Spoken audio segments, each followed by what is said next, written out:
महावीर वंदे मायसं महाभागं महावीरं महामुनिम् अमरनरराय मह्यं चरमतीर्थयरम्यमसतीर्थः सर्वारिष्टप्रणाशाय सर्वाभीष्टार्थदाय सर्वलब्धिनिधान श्री गौतम स्वामिने नमः। श्री सुधर्मा स्वामिने नमः।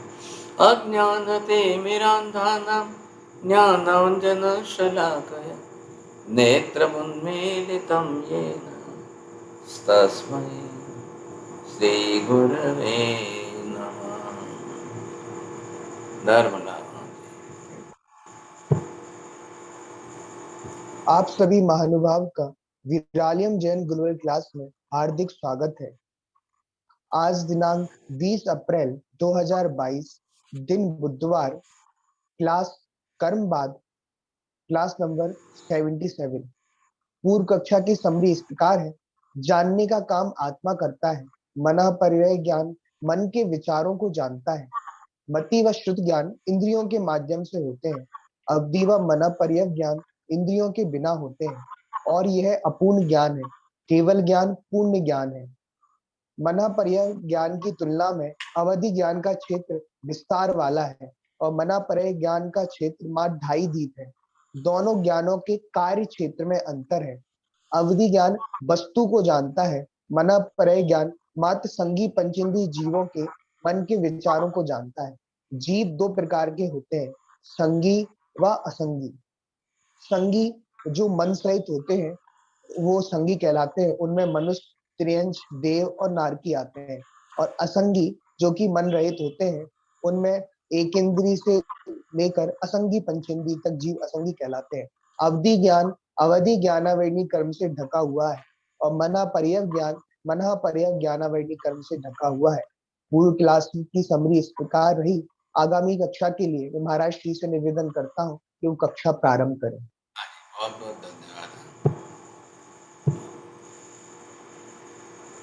तो विषय चल रहा है मनः पर्यय ज्ञान का। अब मनः पर्यय ज्ञान का विषय कितना क्षेत्र है, एरिया कितना है, काल कितना है और अवधि ज्ञान वाले का काल कितना है, किस प्रकार से है सा, तो उसके अंदर हमको यहाँ पर ये देखना है।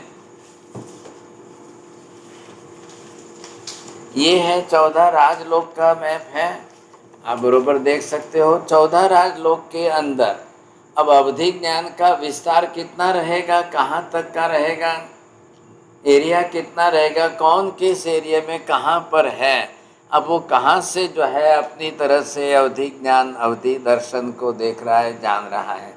तो 14 राजलोक के अंदर आप भले ही बैठे हो केंद्र में, यहाँ पर हो मनुष्य क्षेत्र में से आप ऊपर तक कहाँ देख रहे हो, इधर कहाँ देख रहे हो, यहाँ तक नीचे कहाँ देख रहे हो, जान रहे हो अपने अपने हिसाब से, अपने अपने जिसका जितना जैसा है। अवधि ज्ञान कौन कितने प्रमाण में रख रहा है, कौन कितने प्रमाण में। ऊपर के ऊर्ध्व देवलोक के अंदर जो है वहाँ पर सबका अपना अपना अवधि ज्ञान जो है, तो प्रमाण कितना है। जो जितना ऊपर जाएगा फिर वो उस हिसाब से वहाँ से नीचे भी दिखा देगा आपको। तो वहाँ का क्षेत्र जो है, तो ये 14 राजलोक जो भी आपको दिख रहा है, तो इसके अंदर आपको ये ख्याल आ जाएगा कि आखिर किस क्षेत्र में कौन कहाँ है और किसके अवधि ज्ञान का प्रमाण कितना है। लेकिन इस क्षेत्र के साथ साथ में अब आपको ये भी देखना है कि विस्तार किसमें कितना है साहब। ये अब आप देखेंगे, आपको ये ख्याल आ जाएगा। ये एक तिरछा लोक के मध्यवर्ती क्षेत्र में असंख्य द्वीप समुद्र है। हाँ जी, अब ये जो असंख्य द्वीप समुद्र आपको मैं दिखा रहा हूँ, तो उससे आपको ये ख्याल आ जाएगा। अब आप ये देखिए, बिल्कुल सर्कल टाइप से एक द्वीप एक समुद्र, बीच में एक द्वीप दिख रहा है, फिर वहाँ पे समुद्र दिख रहा है, फिर द्वीप दिख रहा है, फिर समुद्र दिख रहा है। ऐसे कितने हैं? असंख्य द्वीप समुद्र है साहब। अब इनका तो कोई हिसाब ही नहीं है, लेकिन इतने इन असंख्य द्वीप समुद्रों के बीच में ये आपको सिर्फ मनुष्य क्षेत्र दिख रहा है। अब इतना सा मनुष्य क्षेत्र है, आप देख लीजिए ध्यान में और बरोबर पढ़िए, अंदर शब्द लिखे हैं। बीच में जम्बू द्वीप है, फिर लवण समुद्र है, फिर दातकी खंड है, ब्लू कलर का बेल्ट वाला, ये फिर वापस जो है कालो दधी समुद्र है, फिर उसके बाद फिर वापस पुष्कर द्वीप है। इतना सा एरिया जो है मनुष्य क्षेत्र है। ये किसका क्षेत्र हो गया? मन पर्यव ज्ञान का क्षेत्र सिर्फ इतना सा है।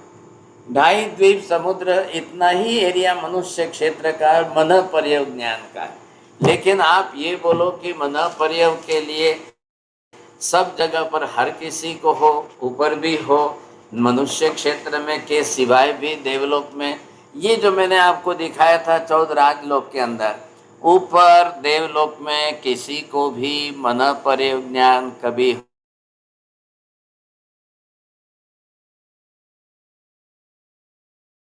भी नहीं होगा। ये नीचे वाला क्षेत्र 7 नरक का जो आप देख रहे हो, 7 नरकों के अंदर कोई मन पर्यव ज्ञानी नहीं होते हैं, किसी को भी मन पर्यव ज्ञान नहीं होता है। और मध्यवर्ती क्षेत्र में जिसको आप देख रहे हो, तो ये अभी आपने देखा, ये किसका है?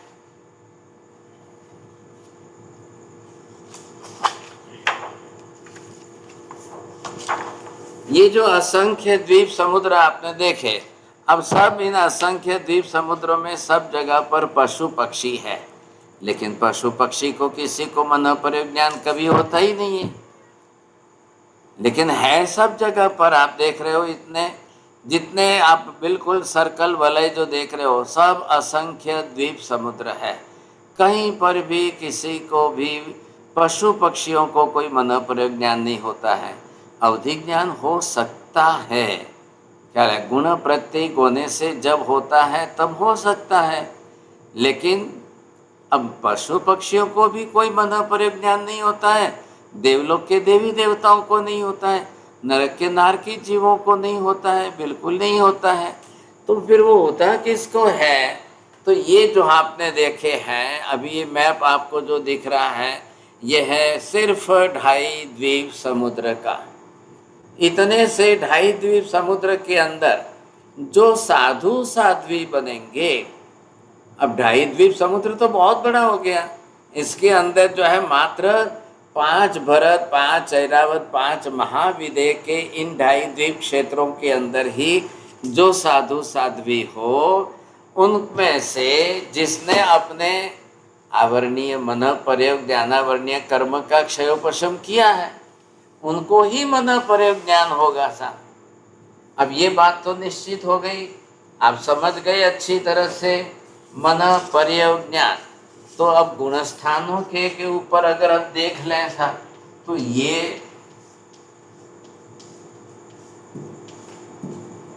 अब पहले गुणस्थान पर तो मिथ्यात्वी होते हैं, इनको तो कोई मन पर्यव ज्ञान होने की संभावना ही नहीं। दूसरे तीसरे गुणस्थान पर भी नहीं, चौथे गुणस्थान पर सम्यक दृष्टि श्रावक होता है, उसको भी मन पर्यव ज्ञान होता ही नहीं है। 5वें गुणस्थान पर श्रावक व्रतधारी है, कोई मन पर्यव ज्ञान कभी होता ही नहीं है। बरोबर है, यहाँ तक हो गई बात पूरी। अब किसको अधिकारी कौन है? ये 6ठे गुणस्थान पर साधु हो या 7वें गुणस्थान पर साधु हो, तो निश्चित हो गई, एक बात तो फिक्स हो गई, मन पर्यव ज्ञान साधु साध्वी के सिवाय अन्य किसी को कभी होता ही नहीं। बोलिए चोरडिया जी, बोलेंगे आप? महाराज साहब आपने फरमाया कि मन पर्यय ज्ञान चौथे गुण स्थान में नहीं होता है, 5वें में नहीं होगा, 6ठे और 7वें में साधु साध्वी के अलावा किसी को होता ही नहीं। बरोबर है। अब ध्यान से समझिए, साधु साध्वी मतलब ये नहीं कि कंपलसरी सब साधु साध्वी को हो जाए। जिनका मन पर्यग ज्ञानावरणीय कर्म का क्षयोपशम हुआ होगा, उनको ही होगा।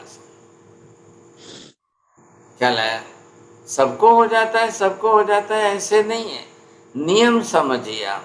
इधर देखिए, अब आपको ये ख्याल आ गया कि यहाँ पर हम जो समझ रहे हैं, अब यहाँ से लेकर के ये जो है 6 गुणस्थान हो गए। अब देखिए तीर्थंकर भगवान के बारे में क्या कहा है। भगवान को जन्मते ही मति ज्ञान, श्रुत ज्ञान, अवधि ज्ञान 3 हो गए, लेकिन मन पर्यग ज्ञान भगवान को जन्म से नहीं होता है। अब भगवान भी जन्मे हैं, भगवान भी यहाँ तक जब तक दीक्षा नहीं ली वहाँ तक तो गृहस्थ जीवन में है। महावीर स्वामी ये 30 बरस की उम्र, ये पार्श्वनाथ भगवान, क्या रहा है, ये पार्श्वनाथ भगवान, ये महावीर स्वामी अब 30 बरस की गृहस्थाश्रमी गृहस्थ जीवन में है, वहाँ तक उनको भी मन पर्यग ज्ञान नहीं हुआ। हाँ जी, मति ज्ञान, श्रुत ज्ञान, अवधि ज्ञान बरोबर है, होता है, चलता है। मन पर्यग ज्ञान जब महावीर स्वामी दीक्षा लेंगे तभी होगा। पार्श्वनाथ भगवान दीक्षा लेंगे उसी दिन होगा। सभी तीर्थंकरों के लिए नियम यही है, कंपलसरी नियम यही है। अब वो अपने जीवन काल के अंदर साधना तो करते ही है ना। अब जो साधना की, जितनी साधना करके मन पर्यग ज्ञानावरणीय कर्म बिल्कुल हल्के पर्दे की तरह से थोड़ा सा रुका हुआ था, महावीर स्वामी भगवान ने 30 बरस की उम्र में माक्षर दशम के दिन उन्होंने दीक्षा ली। और जैसे ही उन्होंने यहाँ पर करेमी बनते उतरा, सर्वसामयिक उन्होंने धारण की, ग्रहण की, और उस समय उनका वो कर्म क्षय होते ही मन पर्यग ज्ञान प्रकट हो। पार्श्वनाथ भगवान ने बरोबर 30 बरस की उम्र में पौष दशमी के बाद जो एकादशी है, तो पौष शुद्धि एकादशी के दिन जैसे ही उनको जो है दीक्षा ग्रहण कर रहे हैं, करेमी बनते उचर करके वो संयम जीवन में प्रवेश कर रहे हैं, उसी क्षण उनको जो है मन पर्यग ज्ञान चौथा प्रकट। अब ये क्या हो गया, ये नियम सभी तीर्थंकरों के लिए तो हो गया, लेकिन बाकी सबके लिए ये नियम नहीं है। थोड़ा सा ध्यान से समझ लीजिए। अब गणधर भी तो दीक्षा ले रहे हैं ना। महावीर स्वामी के पास वैशाख शुद्धि एकादशी के दिन सुबह में 4440 लोगों ने दीक्षा ली, एक को भी नहीं हुआ मन पर्यग ज्ञान। जो तीर्थंकरों के लिए कंपलसरी नियम है, बाकी सबके लिए वैसा समान कंपलसरी नियम नहीं चलता। आज महाविद्या में चले जाइए, सिमंदर स्वामी, युगमंदर स्वामी के पास रोज दीक्षाएं तो हो रही है। सबको मन पर्यग ज्ञान होता भी नहीं है। और सबको काम क्या आता है, मन पर्यग ज्ञान का उपयोग क्या है, जरूर क्या है। कोई बिना मन पर्यग ज्ञान के दीक्षा नहीं पाल सकते, आप साधु जीवन में नहीं रह सकते हैं क्या? ऐसा कुछ भी नहीं है। मन पर्यग ज्ञान तो मात्र किसी के मन के विचारों को जानना हो तो काम का है, बाकी क्या काम का है। अब कौन कहाँ बैठा है, कौन किस क्षेत्र में है, कितने अंतर पर है, वो अंतर ये हो गया सब ढाई द्वीप स्वरूप। आपको दिख रहा है, ये देख लिया, इतना सा एरिया जो है ये ढाई द्वीप स्वरूप का है। अब इसमें आपको 15 कर्म भूमियाँ जो है वहाँ पर ही साधु साध्वी को मन पर्यग ज्ञान होता है। तो उनका एरिया ये है जो आप डायग्राम देख रहे हो। मन पर्यग ज्ञान होने के बाद उनका लिमिटेड एरिया हो गया। ढाई द्वीप समुद्र के अंदर कोई संगनी पंचेंद्रिय प्राणी, मनुष्य हो या पशु पक्षी, वो अपने मन में क्या सोच रहे हैं, क्या विचार कर रहे हैं, कितने विचार कर रहे हैं, किस प्रकार के विचार कर रहे हैं, उनको समझने के लिए इतना एरिया है। तो मन पर्यग ज्ञान की लिमिट एरिया में, क्षेत्र में इतनी हो गई। अब इससे ज़्यादा का एरिया नहीं है। अब ऊपर के देवलोक की बात हो या नीचे के नरक की हो तो नहीं, वो नहीं जानेंगे फिर। आ गई बात समझ में। अब मन पर्यव ज्ञान जो भी होगा वो जिस तरह से होगा जिसको भी, तो उसमें अपने अपने हिसाब से किसने कितने प्रमाण में कर्म क्षय किया है वो देखिए। ये है यहाँ पर आप ये सोचिए, ये मन पर्यव ज्ञान है।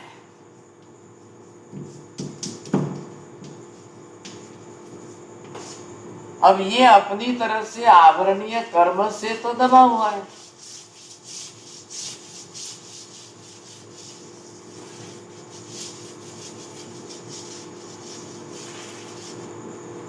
हाँ जी, इस कर्म का नाम क्या है? बोलिए मनीषा बहन जी, आज तो आप विंडो ओपन करके बैठे हैं। इस कर्म का नाम मन पर्यावरण ज्ञानावरणीय। बोलिए तृप्ति बहन, पूरा बोलेंगे। मनः पर्यव ज्ञानावर्णीय कर्म। बस, जो मन पर्यव ज्ञान है उसके ऊपर आ गया ये आवरण, मन पर्यव ज्ञानावरणीय कर्म। अब ये कर्म, आवरणीय कर्म जो है, अब कौन कितने प्रमाण में कर रहा है, कितने प्रमाण में कौन कर रहा है, कितना क्षय कर रहे हो आप, उसके हिसाब से जो है। अब मान लो कि ये जो है इतने प्रकार में से हुआ, तो इसको हम नाम दे रहे हैं ऋजुमति। ये ऋजुमति मन पर्यव ज्ञान हुआ।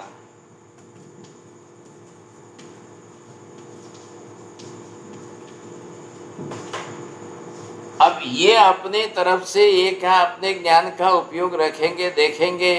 अरे महाविद्यालय में इस समय कोई बैठे हैं, उन वो क्या सोच रहे हैं, कोई सिमंदर स्वामी के पास बैठे इस समय, वो अपने मन में क्या विचार कर रहे हैं, तो ये बोलेगा कि हाँ साहब अभी वो विचार कर रहे हैं मटका भर के पानी लाना है। ये उनका एक ऑब्जेक्ट का विषय हो गया, विचार किया उन्होंने। तो ये ऋजुमति वाले मन पर्यव ज्ञान जो है, मन पर्यव ज्ञान दो प्रकार का हो गया है। एक प्रकार ये बताया आपको, अब इसके अंदर उनकी क्लैरिटी के परसेंटेज जो है 20-30% है, 40% है। अभी दूसरे कर्म बाकी है। अब ये मेरे सामने देखिए आप, अगर मैं ये एक कपड़ा लगाता हूँ चेहरे पर तो कितना दिखाई देगा, अगर ये कपड़ा और मैं डबल कर दूं तो कितना दिखाई देगा, अब ये कपड़ा मैं और 4 फोल्ड कर दूं तो it depends on the clarity. अब ये जो भाई साहब जिनको साधु महाराज हैं, जिनको भी हुआ हो, कितना हो, इनकी क्लैरिटी 30-40%। अब इनके बाद ये दूसरे आ जाए तो इनको जो हो रहा है वो हो रहा है विपुल मति मन पर्यव ज्ञान।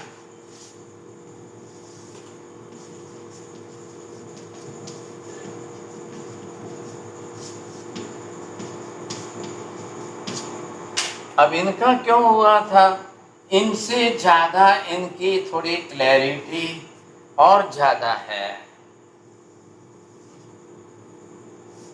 अब क्या फर्क पड़ेगा, ये भी इनको भी जो है ज्ञान हो रहा है और इनको भी हुआ है और इनको भी हो रहा है, दोनों ही साधु महात्मा ही हैं, लेकिन दो प्रकार में अलग अलग दोनों हैं।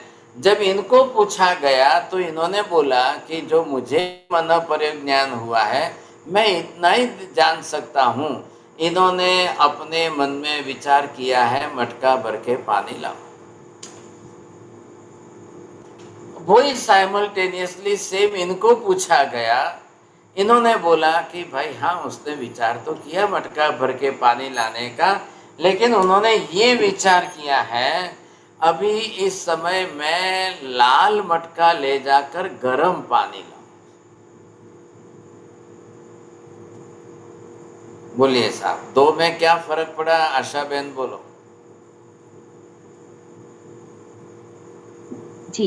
जो रुजुमती मना प्रयोग ज्ञान वाला है उसको इतना ही पता चला कि मटके में पानी लाना है, लेकिन विपुल मति ज्ञान मध्य परिज्ञानी को इतना पता चला कि लाल मटके में उबला हुआ गर्म पानी लाना है, એટલે पूरा थोड़ा क्लियर हो गया। बहुत अच्छा, धन्यवाद। इससे ज्यादा क्लैरिटी इसमें आई।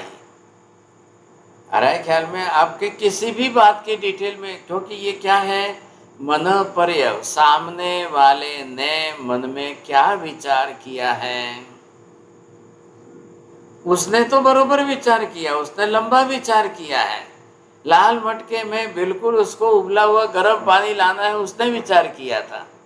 लेकिन ये भाई साहब ऋजुमती मनोप्रज्ञानी वो इतना डिटेल में नहीं जान पाए, भाई मटके में पानी लाना है, बस उन्होंने इतना ही सोचा, इतना ही उनको जानने में आया, इसकी क्लैरिटी इतनी है। लेकिन जिनको इससे ज़्यादा डिटेल में पता चला है, डिटेल में क्लैरिटी और ज़्यादा अच्छी आई है, उनको बरोबर ख्याल आया, नहीं नहीं नहीं नहीं, मटका तो मटका ठीक है, लेकिन मटका भी उन्होंने सोचा कि भी लाल मटका जो है वो मैं लूँ, गर्म पानी लाऊं, ये जो है सोचा है, इतना डिटेल इनको पता चला है विपुल मति मन पर्यव ज्ञान। एक जने ने एक साधु महाराज को पूछा, अब भी इस समय महाविद्य में सिमंदर स्वामी के वंदना करने के लिए ये 5-10 साधु संत जा रहे हैं, वो क्यों जा रहे हैं? तो अवधि ज्ञानी का काम तो क्या है, देखना है। अवधि दर्शन यहाँ से देख लिया कि हाँ साहब ये 4-5 साधु जो है वो जा रहे हैं। क्यों जा रहे हैं, उनके मन में विचार क्या चल रहा है? अवधि ज्ञानी का काम नहीं है कि 5-10 साधु के मन के विचारों को जान पाए, उनका काम नहीं है। अवधि ज्ञानी को बरोबर पता चला, हाँ ये जा रहे हैं, समोसरण है, सिमंदर स्वामी है, उनके पास जा रहे हैं, वो देख रहे हैं, जान रहे हैं बस। अब मन प्रयोग ज्ञान वाले को पूछा गया तो उन्होंने ऋजुमती मन प्रयोग ज्ञान वाले ने कहा भी हाँ इनकी इच्छा है सिमंदर स्वामी को वंदना करने जाना है, वो जा रहे हैं, उनके भाव इच्छा विचार ये चल रहे हैं। तो विपुल मति मन प्रयोग ज्ञान वाले को पूछा, भाई साहब आपको क्या पता चल रहा है, उनके मन के भाव में से आपको क्या डिटेल आ रहा है ख्याल में? विपुल मति मन प्रयोग ज्ञान वाले ने कहा कि आज सिमंदर स्वामी के पास जाकर वंदना करके मासक शमन का पचखान लेना है, इसके लिए जा रहे हैं। दो में फर्क है, महेंद्र भाई बोलो, इसमें कितना फर्क आ रहा है, क्लैरिटी और ज़्यादा कितनी हो रही है? तो विपुल मति मनोप्रयोग ज्ञान वाले ने अपनी क्लैरिटी परफेक्ट बता दी। भाई साहब इनका जाना तो है, विचार तो है, वंदना तो करनी है सिमंदर स्वामी को, लेकिन डिटेल बताया और डिटेल बता करके कहा कि नहीं ये सोच रहे हैं कि सिमंदर स्वामी को वंदना करेंगे और फिर उनके पास मासक क्षमण 1 महीने के उपवास के पचखान लेंगे।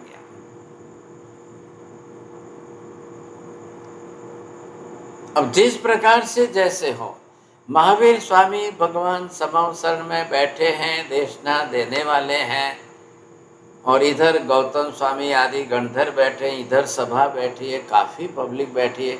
अचानक महावीर स्वामी देशना देते रुक गए। अचानक देशना देते रुक करके महावीर स्वामी ने कहा, हे गौतम, मैं सबको कह रहा हूँ, अब भी वो गौशाला आएगा, तेजोलेश्या डालेगा, फेंकेगा, कोई बीच में मत आना। अब महावीर स्वामी ने सबको चेताया और जरूरी था। अब भगवान तो केवल ही है ना, तो भगवान ने तो देख लिया, पता चल गया हाँ सब गौशालक आने वाला है और वो तेजोलेश्या डालेगा। तो भगवान ने पहले ही सबको चेताया। और जैसे ही गौशाला आ रहा था और गौशाले के मुंह में से यूं जैसे आग की लपटें निकलती है, फ्लेम, वो इतनी फोर्स से ऐसे करे तो हाँ करे तो आग की लपटें जो निकल रही थी फ्लेम में। दो साधु महाराज जो थे उनसे रहा नहीं गया था, उनसे नहीं रहा गया। नहीं नहीं नहीं नहीं नहीं, अरे अरे अरे, ये जाके भगवान के ऊपर डाले, चलो हमारे ऊपर ही डाल दे, हम मरने को तैयार है। वो दौड़ करके बीच में आ गए उसको रोकने के लिए, गौशालक को रोकने के लिए, उनसे रहा नहीं गया। वो जैसे ही गौशालक जो है देखा उसने कि ये दो साधु बीच में आए, तो पहले ही जो है तेजोलेशिया की आग की लपटें उन दो साधुओं पर डाल दी। वो दो साधु जल करके राख हो गए और सीधा ही गौशालक जो है उन दो साधुओं को खत्म करके आगे चला और महावीर स्वामी भगवान के पास आया। यूं मुंह खोल करके आग की ज्वालाएं जो है फेंकी महावीर के ऊपर, यूं मुंह खोल करके आग की ज्वालाएं फेंकी। वो तो तेजोलेशिया ही थी, सब महावीर को जलाने के लिए ही फेंकी थी। उसका तो यही विचार था कि जैसे ये साधु जल गए हैं 2 मिनट में, अभी महावीर जल जाएंगे, खेल खत्म हो जाएगा। लेकिन महावीर ने अपनी शीतलेशिया जो उनके पास थी उसका उपयोग किया। ये गौशाले की डाली हुई अग्नि आग की ज्वालाएं महावीर को यूं घूमते हुए 3 प्रदक्षिणा दे करके वापस गौशाले में चली गई। भगवान को स्पर्श भी नहीं किया, कुछ भी नहीं हुआ, महावीर बरोबर बैठे रहे।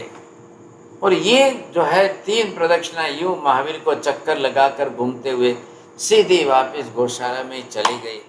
अब गौशाला खुद ही जलने लग गया, वो भागा वहां से। लेकिन अब क्या करें, भागे तो कहां जाए, कैसे बचेगा कैसे।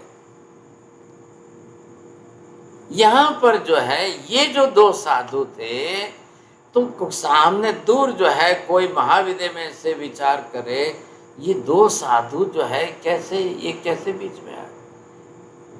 उधर उन्होंने वहां पर 2 साधु के बारे में मनोपरयोग ज्ञानी थे, उन्होंने वहां पर क्लियर करते हुए बताया, जब ये गौशाला जो है आ रहा है ना, उस समय 2 साधु महाराज के मन में ये विचार चल रहे हैं कि वो अगर गौशाला आए और महावीर के ऊपर तेजोलेशिया डाले तो हम मरने को तैयार है, हम बीच में कूद जाएंगे। तो वो जो मनोपरयोग ज्ञानी वहां बैठे हैं महाविद्य में, और वहां से यहाँ महावीर स्वामी यहाँ पर अंतर कितना है,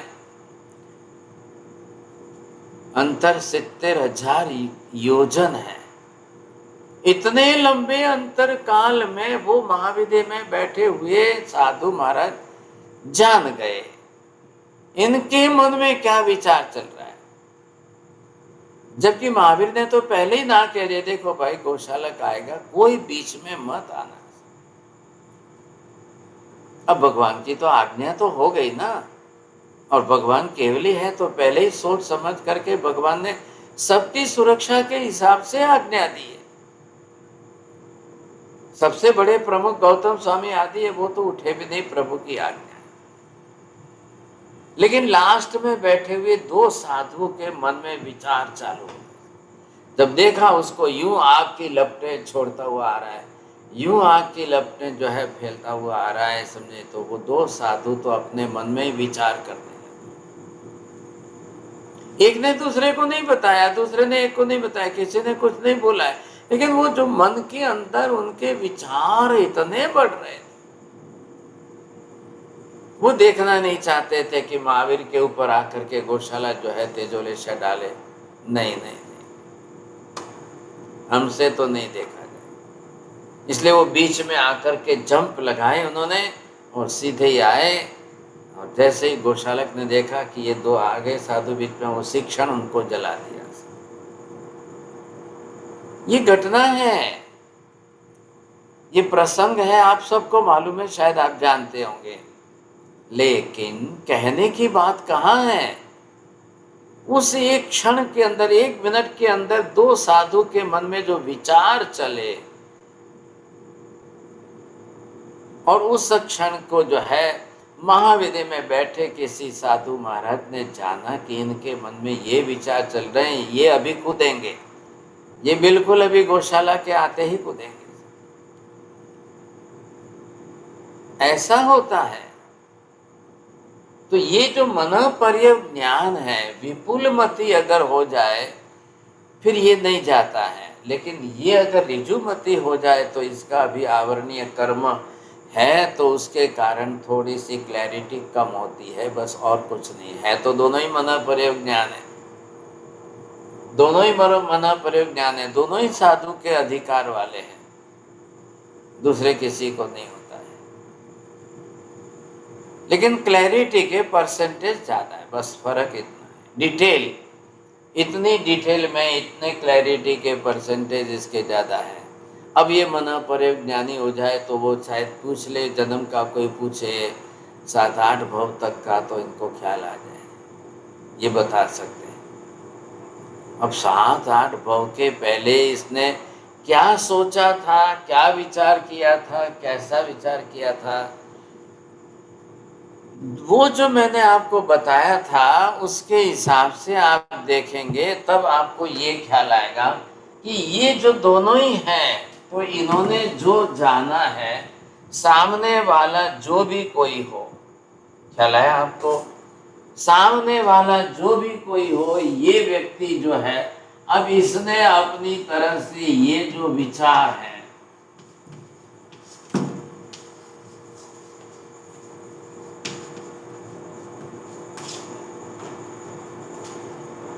ये सामने वाला कोई कहाँ का है, कितने लंबे क्षेत्र का है, कोई पता नहीं,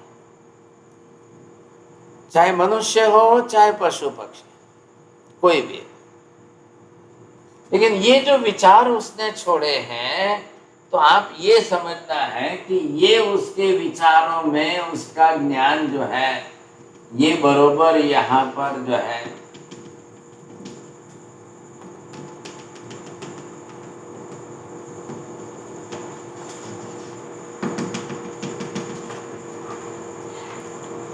इधर देखिए, मैं ये क्या कर रहा हूँ, डायग्राम देखिए आप, इधर विचार के अंदर क्या है, आपको क्या लग रहा है, तो यहाँ पर आपको ये ख्याल आ जाएगा कि ये सामने वाली जो व्यक्ति है, उसने जो विचार किए, उसकी ज्ञान का जो विषय जो उसने सोचा है, उसके विचार में जो ज्ञान का विषय है, वो बरोबर उसके विचार के अंदर थॉट वेव्स, इस थॉट वेव्स के अंदर वो बरोबर निकल रहा है। इसको ये महात्मा पकड़ते हैं। क्या अब ये दिखाई तो नहीं देगा, ये देखने का विषय तो नहीं है, तो ये बरोबर जो है पकड़ रहे हैं, तो उसके अंदर उसके ज्ञान में क्या है, ये मन पर्यज्ञानी जो है, यहाँ पर ये महात्मा विपुल मति मन पर्यज्ञान वाले, ये उसके विचारों को लेकर के जस्ट लाइक दैट के भी वो स्क्रिप्ट पढ़ रहे हैं, सामने वाले के विचार में जो उसके अंदर ज्ञान तरंगे हैं वो पढ़ रहे हैं, बरोबर उनको ख्याल आ जाएगा। ये देखो ना, अभी आप इंटरनेट का हम कहाँ समझ रहे हैं, ये वेव चल रही है ना, अब इंटरनेट है, हवा में जो है किरणें, ये तरंगे जा रही है, कहाँ दिखाई दे रही है सर, लेकिन जब आपके वहां तक पहुंच रही है, आप सुन रहे हो, समझ रहे हो, ये जो वेव, हाँ बरोबर, वेव्स की फ्रीक्वेंसी जो है, ये वेव्स की जो फ्रीक्वेंसी है, अब ये कितनी है, कितने प्रमाण में है, कैसी है, ये भी पढ़ रहे हैं, मतलब विचार भी पढ़ रहे हैं। जैसे हमारे शब्द हमारे मुंह से निकल रहे हैं, हम बरोबर बोलते हैं और ये शब्द बरोबर मुंह से निकल रहे हैं, तो शब्दों में भी तो ज्ञान है ना, वो सामने वाला कोई सुन लेता है तो उसको समझ में आ जाता। अब ये क्या है, ये विचारों में ज्ञान है, प्रत्येक विचार में हमने ज्ञान रखा है, लेकिन अब किसी ने राग द्वेष के विचार को रखा है, किसी ने अपने क्लेश कसाय के विचार को रखा है, किसी ने क्या रखा है, किसी ने क्या रखा है, रखा जरूर है ऐसा। तो वो जो विचार, उसके जो थॉट वेव्स जो है, वो वेव्स फैलेंगे, उन थॉट वेव्स के अंदर जो विषय है, उस विषय को सामने वाला पकड़ करके वो रीडिंग कर रहा है, वो रीडिंग करके आपको बरोबर बता देगा, हाँ भाई साहब he is thinking on this type of thoughts. अब उसके थिंकिंग में, उसके थॉट्स में ये कंटेंट्स है, ये सब्जेक्ट है, ये ऑब्जेक्ट है, या वो किसी वस्तु के बारे में सोच रहा है, या वो किसी व्यक्ति के बारे में सोच रहा है, या वो राग द्वेष के विषय के बारे में जो है, वो जो सामने वाला जिस विषय को लेगा उनके विचारों से ये बरोबर समझ करके, पकड़ करके समझना है। आपके यहाँ भी तो एंटेना है ना, एंटेना क्या पकड़ रहा है? वो जो वेव्स आ रहे हैं उसी को तो पकड़ के दे रहा है। वो एंटेना आपको पकड़ के ला करके ट्यूब में दिखा रहा है तो वो पिक्चर आ रहा है। ये एंटेना यहाँ पर विचारों में जो ज्ञान तरंगे हैं वो बरोबर ला रहा है। तो ये विचारधारा चल रही है। अब विचारधारा कहाँ से किसकी चली है? हर व्यक्ति की। अब आप अपनी घड़ी को सामने रख करके बैठिए, 1 मिनट की 60 सेकेंड, एक सेकेंड के कितने विचार होते हैं? 60 सेकेंड के आपके विचार कितने होते हैं मेहता जी, बोलिए। एक ऐसे देखे जाए तो बहुत सोचाए हो सकते हैं 1 सेकंड में भी। तो 1 मिनट की 60 सेकेंड में आपके 100 विचार हो जाए, 200 विचार हो जाए, पता ही नहीं चलेगा। लेकिन जो भी विचार आएगा उस विचार में आपका ज्ञान तो बाहर निकलेगा ही। मनोवर्गणा के पुद्गल परमाणु है, वो कोई रोज के अंदर स्टोरेज होकर के बैठ जाएंगे ऐसा मत सोचिए। तो रोज के रोज निकल रही है, श्वास निकल रही है, मनोवर्गणा के पुद्गल परमाणु फिर निकलेंगे, भाषा वर्गणा के पुद्गल परमाणु निकलते जाएंगे। फिर जब बोलना है फिर भाषा वर्गणा के पुद्गल परमाणु लो, फिर आत्मा के साथ उसको ज्ञान जोड़ो, फिर बाहर फेंको, फिर ज्ञान जोड़ो, फिर बाहर फेंको। कोई अंदर स्टोरेज नहीं रहते हैं। जितने आप विचार कर रहे हो उतने विचार स्टोरेज कर ले तो अंदर तो जगह ही नहीं है। ब्रेन में कितनी जगह है? आपके ब्रेन में जो है महेंद्र भाई, તમારી પાસે કેટલી સ્પેસ છે બ્રેનમાં? 1,00,000 2 લાખ વિચાર ભરી શકાય એટલી સ્પેસ છે?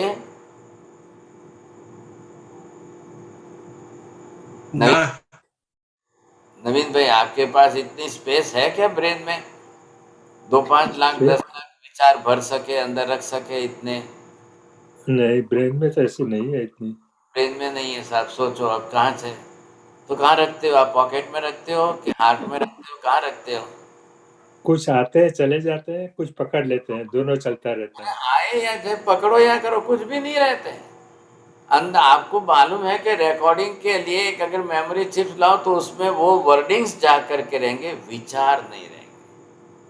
Until today the science has not developed that type of device or instrument which can absorb your all the thoughts. Not possible at all. Science is trying, no doubt. लेकिन जब तक science का concept ही clear नहीं है वो क्या विचार करेंगे? ये बना लिया, पहले पुराने जमाने में कैसेट प्लेयर बनाया था तो इलेक्ट्रोमैग्नेटिक प्लेट थी, तो उसके ऊपर आप जो बोलो वो वॉइस उसके ऊपर जो है साउंड बरोबर जो है पकड़ लेता था।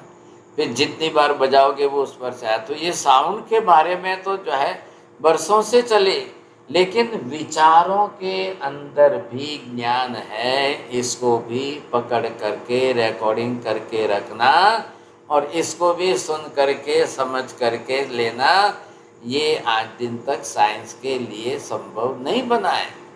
नो डाउट ये है तो क्या है, विचार के भी मनोवर्गणा के पुद्गल परमाणु हैं। तो जैसे भाषा वर्गणा के पुद्गल परमाणु शब्दमय थे, ये विचारमय। अब ऐसा कोई डिवाइस अब इसको पकड़े और फिर इसके अंदर से खोले और खोल करके इन्होंने क्या शब्द प्रयोग किए हैं ये समझे। अब इसको शायद और 1000 वर्ष लग जाएंगे कि नहीं लगेंगे मालूम नहीं है, क्या मालूम। आप में से कोई साइंटिस्ट हो तो करके देख लो।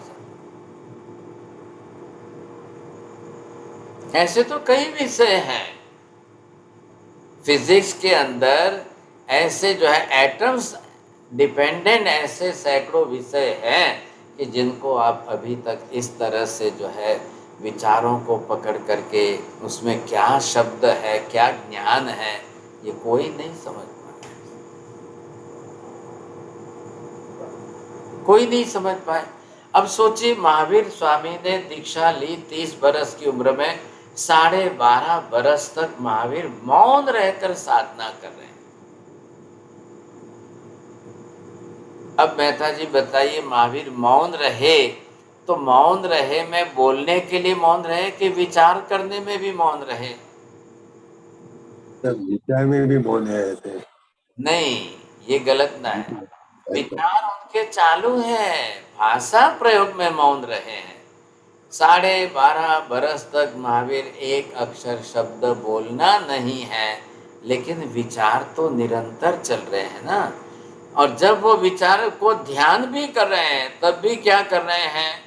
पर्टिकुलर टॉपिक के ऊपर चिंतन मनन करके वो ध्यान में स्थिर होता है। नहीं तो निद्रा कैसे होती? ध्यान तो उसी को कह रहे हैं ना हम। आप गलत मत समझना। What is that meditation? Just to stop all the thoughts, that is not the meditation.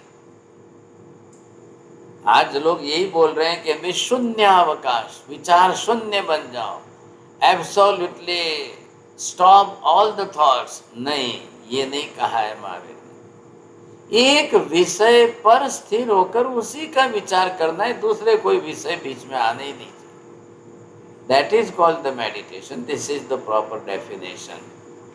अब आई बात समझ में? बोलेंगे नीति बहन, बोलिए, what is the definition? Mara sahab, I lost attention for a while. इसका भी ट्राई करेगा। बोलो कानन बहन, बोलिए। सर, मेडिटेशन मतलब शून्य अवस्था नहीं होती है। मेडिटेशन मतलब कोई एक विचार को पकड़कर उस पर चिंतन मनन करना, विचार को लेकर उसके उस विषय पर चिंतन करना, उससे मेडिटेशन कहते हैं। शब्द क्यों बिगाड़, शब्द इधर उधर क्यों किया आपने? बोलिए, ललिता बहन बोलेंगे, आप सुनिए पहले। एक विषय पर स्थिर होकर विचार करना। एक विषय लो, एक निर्धारित विषय पर ही उसी विषय के विचार आने चाहिए, दूसरे सब विचारों को बंद करना है। और जब आप उसी विषय पर स्थिर हो जाओगे, उसी के विचार आएंगे, तो इधर उधर के दूसरे फालतू विचार नहीं आएंगे। अब आप मेरे को कंपैरेटिव स्टडी करके बताइए कि बिल्कुल सब विचारों को रोकना और एक विषय पर स्थिर विचार करना, दो में से कौन सा इजी लग रहा है आपको?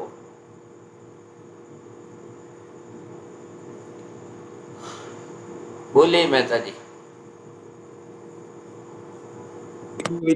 एक विचार पे स्थिर रहना बहुत डिफिकल्ट है, बाकी सब विचार पे ज्यादा रहते हैं, चेंज करना वो इजी है। आज जो दुनिया में लोग बता रहे हैं कि stop all the thoughts, just to stop all the thoughts, अब बिल्कुल विचार शून्य हो जाइए, विचार रहित हो जाइए, सब विचारों को रोक करके भाई साहब 1 मिनट 2 मिनट भी आपके लिए मुश्किल हो जाएगा। फिर जब आप हो जाएगा ना, शांति से बैठेंगे, तो वो भी एक विचार बन जाएगा। मेरे को विचार रोकना है, मेरे को विचार रोकना है, मेरे को विचार रोकना है, ये भी आपका एक विचार हो जाएगा।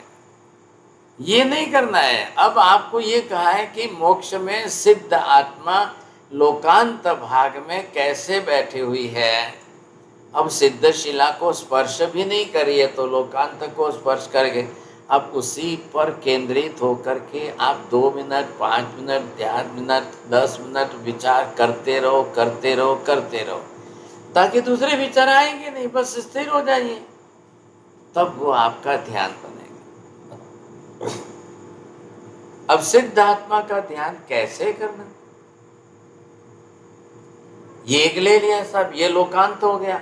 अब इस लोकांत में यहाँ तक पहुँच गई है सिद्ध आत्मा, अब वहाँ जाकर उनको बरोबर स्थिर होना है। तो ये सिद्ध शिला यहाँ पर इतने अंतर पर है, अब वो बैठेंगे कहाँ पर, कितने बैठेंगे, किस तरह से बैठेंगे? वो थक नहीं जाएंगे क्या? बिना सपोर्ट के, बिना आधार के ऊपर लटक रहे हैं, ऐसे कैसे? अब आप करते जाइए, विचार करते जाइए, आपका विचार उसी स्थिरता पर रहेगा। अब वहां से आप दूसरे विषय पर नहीं जाओगे। अगर वहां से नीचे उतर कर सिद्ध शिला पर आपने विचार करना शुरू कर दिया, ये सिद्ध शिला कैसी है, ये किसकी बनी हुई है, अरे वाह ये तो क्रिस्टल फॉर्म में है, अरे ट्रांसपेरेंट दिख रही है, अरे तो आपका विचार सिद्ध आत्मा से नीचे उतर करके सिद्ध शिला पर चला गया। You have change the subject. आप उस विषय पर, सिद्धात्मा के विषय पर स्थिर नहीं रहे। आ रहा है ख्याल में आपको? इसलिए पहले हम यहाँ पर ये भी समझना शुरू करेंगे। अब बताइए, ये मन प्रयोग ज्ञानी है तो ये सिद्ध के बारे में क्या सोचेंगे, सिद्ध के बारे में कैसे विचार करेंगे साहब? अमन जी बोलिए। महाराज जी, मतलब किसी की मन का बात जानना है कि स्वयं ही विचार करने का प्रश्न पूछना है? आपका ध्यान नहीं है। उमेश जी बोलिए, आपने क्या सुना है?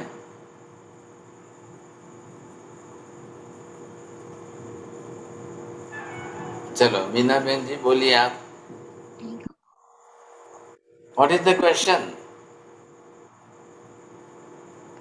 Didn't get it, sorry.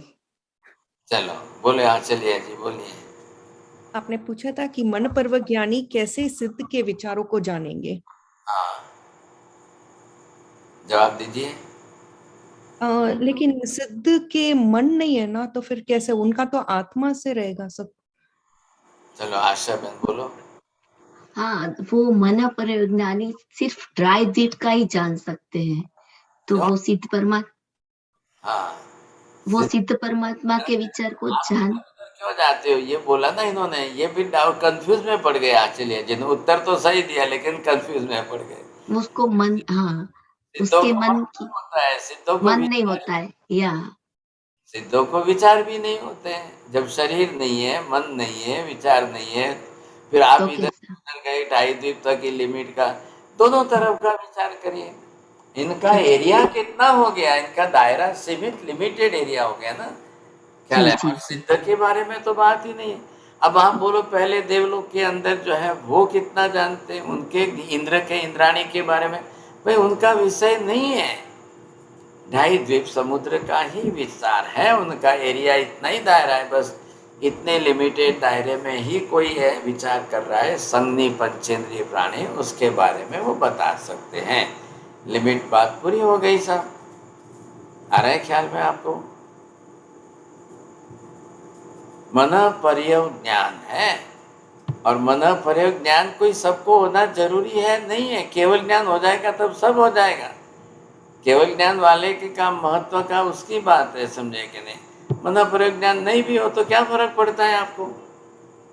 आपको दुनिया भर के सब लोगों के विचार जानने हैं क्या? योगी बहन, आपको जरूर है क्या दूसरों के विचार जानने की? ऊपर से तकलीफ हो जाएगी। दुनिया में सब लोग चिंतन नहीं करते हैं, फिर राग द्वेष करने वाले बहुत होते हैं, फिर क्लेश कसाय करने वाले बहुत होते हैं। क्या जरूर है मेरे को मैं दूसरों के विचारों को जानूं? निरर्थक कर्म बांधना किसी का।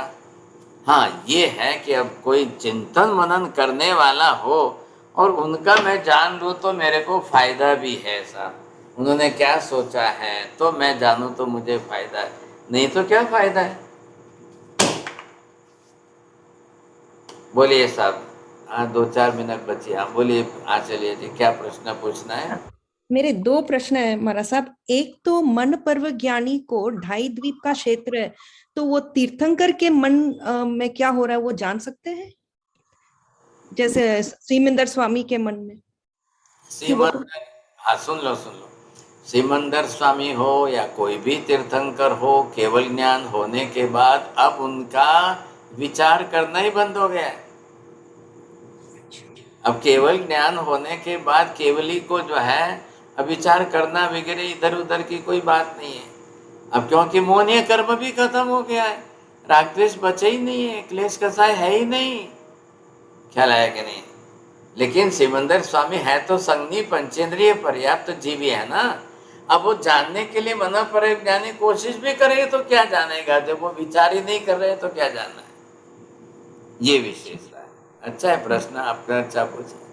मेरा सेकंड क्वेश्चन ये है महाराज साहब, आप बोले एक विषय में स्थिर होकर विचार करना मेडिटेशन, तो अगर अपन सांस पर भी वो सब्जेक्ट ले ले और उस पर ही स्थिर हो जाए तो वो भी मेडिटेशन है? हाँ बिल्कुल, आप श्वास पर स्थिर हो जाइए, लेकिन आपका ज्ञान फ्लो क्या आएगा फिर श्वास में? ज्ञान का फ्लो क्या रहेगा? अब अगर आपने आत्मा, परमात्मा, मोक्ष ऐसे कोई सब्जेक्ट लिए कि जिसके अंदर उसकी डेप्थ है नॉलेज की, तब आप उसके ऊपर विचार करेंगे, नहीं तो क्या करेंगे? आपने श्वास पर स्थिर रह करके क्या किया, फायदा क्या किया? आपका विचार श्वास वाला बन गया, तो श्वास तो आत्मा का स्मरण तो नहीं कराएगी ना। रिलैक्सेशन हो जाएगा, कंसंट्रेशन हो जाएगा, ख्याल है, लेकिन नेजरा नहीं होगी। तो अगर लोगस का ध्यान करते उसमें मन स्थिर रहता तो उससे तो निर्जरा होगी। लोगस में तो बरोबर आएगा ना, आपका विचार लोगस के लिए बनेगा। पहिना जर मरना विहुय रय मला। अब विहुय रय मला का अर्थ क्या है, पहिना जर मरना का भाव क्या है, वो आप विचार कर सकते हो, चिंतन कर सकते हो। उस समय वो शब्द आते ही अर्थ आपके दिमाग में आ सकता है, लेकिन श्वास पर स्थिर रहने से भी ये नहीं आएगा। ये फर्क है कि नहीं है? आप लोगस तो बरोबर शब्द दिए, 24 भगवान के नाम दिए, 12 गुण दिए हैं, उनके अंदर बरोबर आप चिंतन मनन कर सकते हो। हाँ जी, बोलिए चोरडिया जी। हमारा सा जो भी आत्मा मोक्ष में जाएगी वो क्या लोकांत को भाव को छुएगी क्या? जो भी आत्मा जाएगी? हाँ जी, कंपल्सरी है। अच्छा, हमारा सा सेकंड क्वेश्चन है कि भगवान महावीर के समय शरण में जब गोसालक आ रहा था और भगवान को मालूम है कि वो तेजोदशा फेंकेगा, और भगवान को ये भी दिख रहा है कि 2 मुनि वो उसके मतलब बाधक में उसको मतलब बाधा देने आएंगे और उसको गौशाला खत्म कर देगा, तो भगवान ने उन 2 मुनि को क्यों नहीं समझाया?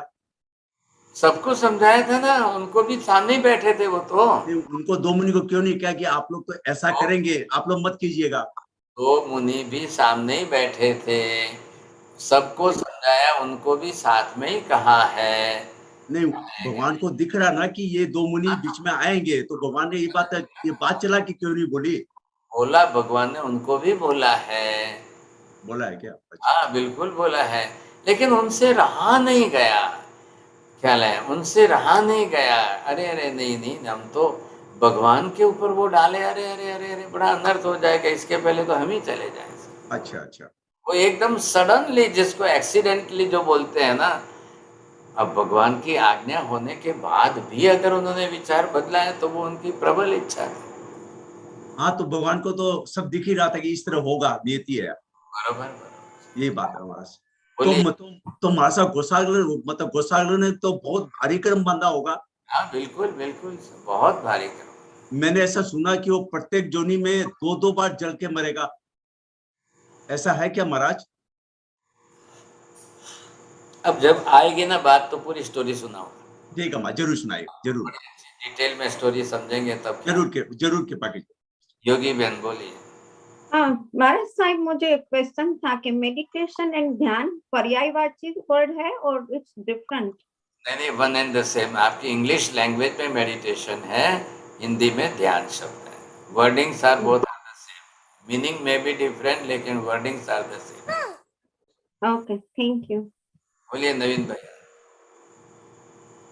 मैडम, महाराज साहब, आपने विचार में बोला था कि ज्ञान और मोहनी कर्म 2 है, तो उसके साथ भावना और व्यर्थता भी होती है, विचार व्यर्थ भी आते हैं तो भावना भी होती है, तो वो सब उसके भाग ही हो जाते हैं।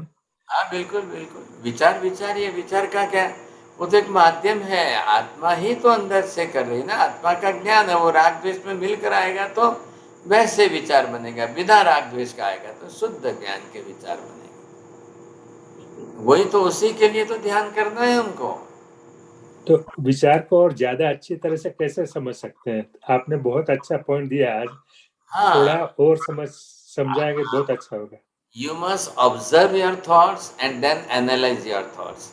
First of all, if you will observe the proper observation of the thoughts, विचार तो आ ही रहे हैं, मुझे भी आ रहे हैं, आपको भी आ रहे हैं। Now analyze in that, कौन से विचार किस सब्जेक्ट से हैं, अब कौन से विचारों में राग द्वेष का साय क्या है, किन विचारों के अंदर राग द्वेष का साय नहीं है, बस। तो कौन से विचार जो है आत्मा के हैं, ज्ञान के हैं, परमात्मा के हैं, चिंतन मनन के हैं, तो फर्क हो जाएगा तुरंत ही अंदर। प्रत्येक क्षण विचारों के साथ में इतना फर्क है। एक में आश्रव हो रहा है चिंता के विचार में, चिंतन के विषय में निद्रा संवर निद्रा हो रही। Thank you. हाँ जी, बोलिए मनीषा जी। महाराज साहब मन पर ये ज्ञान होने के बाद क्या परमानेंट रहता है? ये विपुल मति रह जाएगा। अच्छा जी, ये केवल ज्ञान जब हो जाएगा तब उसमें मर्ज हो जाएगा। ठीक। प्रवीण भाई बोलिए। गौशाला तो भगवान के ऊपर तेजस लेसिया क्यों छोड़ना चाहता था?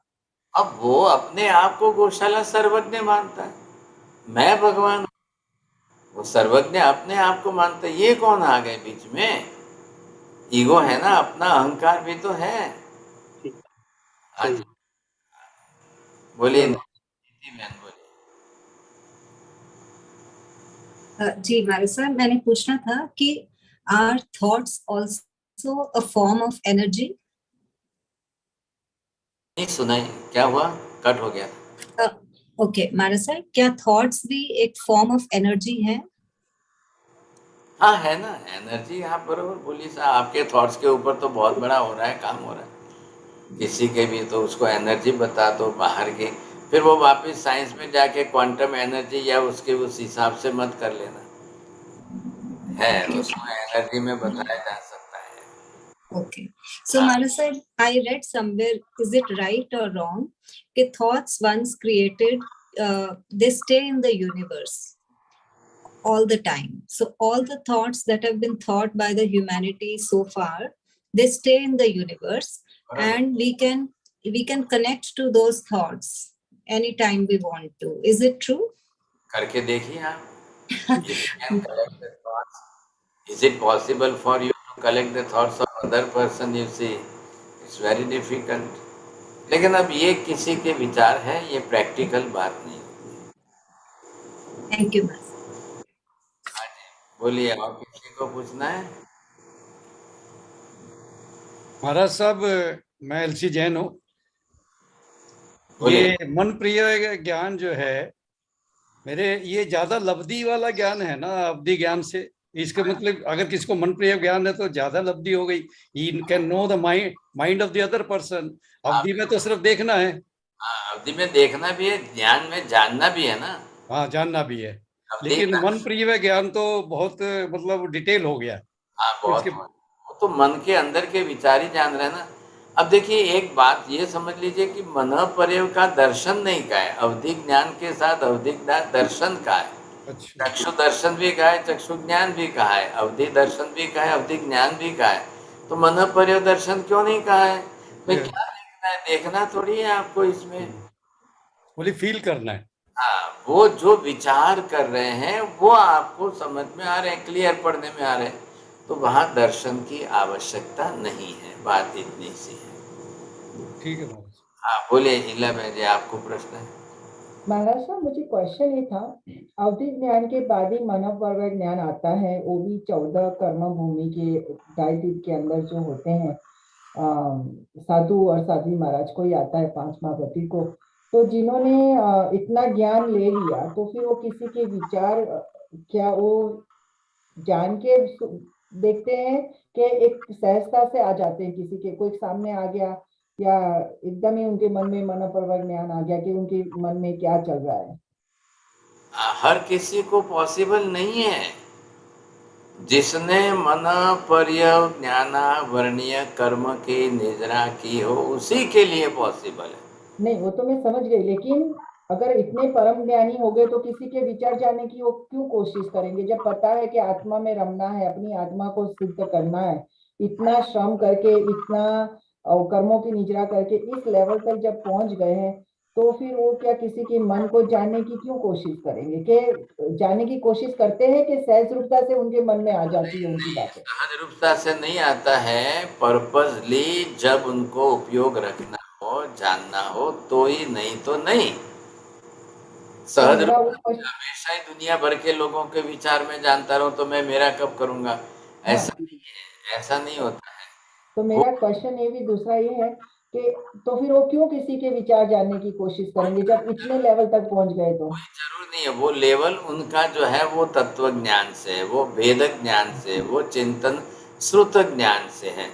जरूर पड़ी कि हाँ साहब उन्होंने किसके लिए क्या सोचा है, तो ही वो अपना उपयोग रख करके जानते हैं, नहीं तो नहीं जानते।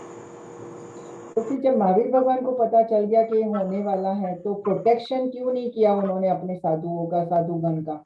इसी तरीके से प्रोटेक्शन कर लिया था, साफ ना कह दी थी लोगों को, सबको मना कर दिया था। हाँ, तो महाराज सबको मना तो कर लिया, लेकिन वो दो साधु के मन में जो विचार चला, तो फिर उस टाइम उन्होंने कोई और लब्धि का प्रयोग करके उनको क्यों प्रोटेक्ट नहीं किया? फिर वो तो सर्वज्ञ थे। उतने में 1 मिनट का समय भी नहीं है, समय भी नहीं बचा है, ख्याल है कि नहीं? महावीर देख रहे हैं, जान रहे हैं, समझ रहे हैं, लेकिन उन्होंने जो बोला ना एक्सीडेंटली, वो यूं ही अग्नि की ज्वाला फेंकी, गौशाले ने तुरंत बीच में कूद पड़े। क्या नहीं तो पहले ही महावीर तो देशना रोक करके उसी समय सबको प्रोटेक्शन के लिए पहले ही कह दिया था, देखो भाई गौशाला आएगा, आप कोई बीच में मत आना, कोई कुछ मत करना। इतना स्पष्ट करने के बाद भी वो भावनाशील इतने थे, उनसे रहा ही नहीं गया, वो एकदम एक्सीडेंटली बीच में आ गए। अब रही बात कि मनोपर्यज्ञानी भी अगर दूसरों के सबके विचारों को नेचुरली, नॉर्मली, रूटीन में जानते ही जाए तो उनको राग द्वेष हो जाएगा, उनको क्लेश कसाय हो जाएगा, उनको कर्म बंध हो जाएगा। तो वो ऐसे कोई सहज रूप से नेचुरली जानते ही रहते, ऐसा नहीं है। कोई काम पड़ा, कोई आवश्यकता, कोई उपयोगी अवश्य लगा, जरूर पड़ी, तब उपयोग रख करके किसने कहाँ कौन सा विचार किया है वो जान सकते हैं, नहीं तो नहीं। तो फिर महाराज जी महावीर भगवान ने उपयोग गौशाला पे उस टाइम पे क्यों लगाया होगा? उपयोग लगाया तभी तो पता चला ना यार, उन्होंने देशना बंद करके उन्होंने फरमाया। महावीर स्वामी को उपयोग रखना नहीं पड़ता है, वो केवल ज्ञानी है। मति, श्रुत, अवधि, मन, पर्यव 4 ज्ञान तक ही उपयोग पॉसिबल है, केवल ज्ञान में उपयोग नहीं होता है। अब आप एक बात ध्यान से सुन लिए कि महावीर स्वामी को दीक्षा लेते समय जो मन पर्यव ज्ञान हुआ, और 12.5 बरस तक महावीर साधना करते रहे, कब महावीर ने किसके मन की बात की बोली? आप मेहता जी बात जरा सोच लीजिए ध्यान से। 12.5 बरस के अंदर कभी महावीर स्वामी ने ये नहीं कहा कि मैं ये कह रहा हूँ, देखो ये मेरे लिए क्या सोच रहा है, कौन किसके लिए क्या सोच रहा है, कौन किसके लिए क्या। 12.5 बरस कम होते हैं क्या? लेकिन एक इंसिडेंस नहीं मिल रहा है कि महावीर, तो अब ये तो निश्चित है कि भाई मनोपर्यव ज्ञान तो हो चुका है दीक्षा लेते ही, और लेने के बाद 12.5 बरस तक महावीर रहे। अब मनोपर्यव ज्ञान है तो क्या महावीर नहीं जान सकते हैं कि ये संगम मुझे मारने आया, ये मेरे को मारने के लिए ये विचार कर रहा है, गौशाला मेरे को मारने के लिए ये विचार कर रहा है, ग्वाला मेरे मारने के लिए ये विचार कर रहा है, चंड कौशिक मुझे काटने के लिए ये विचार कर रहा है, तो महावीर स्वामी ने जाना नहीं क्या? और जाना तो भी महावीर स्वामी सामने गए हैं। क्यों ऐसा किया? वो जान भी रहे हैं, महावीर स्वामी ने जब जब उपयोग रखा पता चला, लेकिन महावीर को सामने से जाना है, उनको उपसर्ग सहन करना है, उनको निद्रा करनी है, इसलिए वो अनार्य देशों में भी जा रहे हैं। अरे मैं नहीं जाऊंगा, ये सब बंद हो जाएगा तो मेरी इतने निद्रा कैसे होगी? निद्रा नहीं होगी तो मुझे 12.5 बरस के अंदर इतने कर्मक्षय कैसे होंगे? फिर क्या करूंगा? जानते हुए भी महावीर सामने से गए हैं, अनार्य भूमि में गए, वज्र भूमि में गए, लाट देश में गए, जहां उनको सामने से इतने भारी उपसर्ग हुए। कोई जरूरी नहीं है मनोपर्यव ज्ञान का सतत कांस्टेंट उपयोग करे, वो होने के बावजूद भी नहीं जरूरी है तो क्यों करेंगे? अब संसार में, दुनिया में लोगों के मन की बातों जानने में क्या फायदा है? राग द्वेष, राग द्वेष, राग द्वेष, क्लेश कैसा है? आखिर घर संसार में बैठे हैं ना, परिवार में बैठे हैं, तो राग द्वेष के ही विचार आएंगे तो जान के भी फायदा क्या होने वाला है? ऐसे कोई सभी नहीं जान लेते। महाराज कर्मों की थ्योरी से एक और समझना चाहूंगी, ये दो जो साधु महाराज बीच में आए और जल गए, तो क्या उनका भी कोई कर्म गौशाला के साथ बंधा हुआ होगा? नहीं नहीं नहीं, ऐसा कोई मत समझिए। ऐसे कर्म थ्योरी बैठानी भी नहीं चाहिए, क्या लगेगा नहीं तो फिर इसका एंड ही नहीं आएगा। फिर उसका कर्म गौशाला का उनके साथ क्या, पिछले भव में उनका इनके साथ, ऐसा नहीं। कोई सडनली अपनी तरह से कर ले। नमो हरियंताणम नमो सिद्धाणम नमो हरियाणम नमो वज्रायाणम नमो लोहे सव्वसागुणम एषु पंच नमोकारो सव्वपावपणासनो मंगलाणं च सव्वेसिं परमं हवै मंगलम्। मंगलम भगवान वीरो मंगलम गौतम प्रभु मंगलम स्थूलिभद्राद्या जैन धर्मोस्तु मंगलम। चत्तारि मंगलम अरिहंता मंगलम सिद्धा मंगलम साहु मंगलम केवली पन्नतो धम्मो मंगलम। चत्तारि लोकोत्तमा अरिहंता लोकोत्तमा सिद्धा लोकोत्तमा साहु लोकोत्तमा केवली पन्नतो धम्मो लोकोत्तमो। चत्तारि शरणं पवज्जामि अरिहन्ते शरणं पवज्जामि सिद्धे शरणं पवज्जामि साहु शरणं पवज्जामि केवली पन्नतं धम्मं शरणं पवज्जामि। सर्वमङ्गलमाङ्गल्यं सर्वकल्याणकारणं प्रधानं सर्वधर्माणां जैनं